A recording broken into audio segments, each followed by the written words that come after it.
ছাত্র জনতার তুমুল আন্দোলনের মুখে প্রধানমন্ত্রীর পদ থেকে ক্ষমতাচ্যুত হন শেখ হাসিনা। সেই দিনই সামরিক হেলিকপ্টারে করে ভারত পালাতে বাধ্য হন তিনি।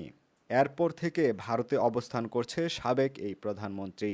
তবে দেশ ছেড়ে পালিয়ে যাওয়া সাবেক প্রধানমন্ত্রী শেখ হাসিনার পরবর্তী গন্তব্য কোথায়, এ নিয়ে নানা কৌতূহল ও গুঞ্জন তো আছেই।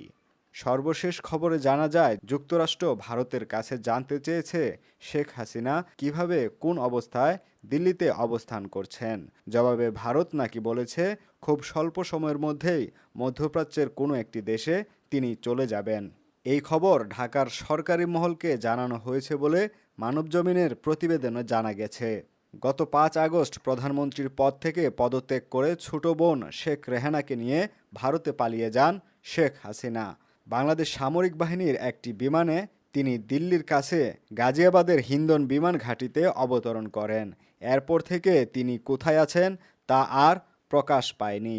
শেখ হাসিনার সঙ্গে থাকা কূটনৈতিক পাসপোর্টও বাতিল করে দিয়েছে সরকার। এ ধরনের পাসপোর্টধারীরা ভিসা ছাড়া ভারতে ৪৫ দিন বৈধভাবে থাকতে পারেন। ইতিমধ্যে ভারতে শেখ হাসিনা প্রায় ২ মাস ধরে অবস্থান করছেন। কূটনৈতিক পাসপোর্টে তার বৈধভাবে অবস্থানের মেয়াদও শেষ হয়ে গেছে। এখন তিনি কোন স্ট্যাটাসে দেশটিতে অবস্থান করছেন তা পরিষ্কার নয়। ভারতের পক্ষ থেকেও বিষয়টি খোলাসা করা হয়নি।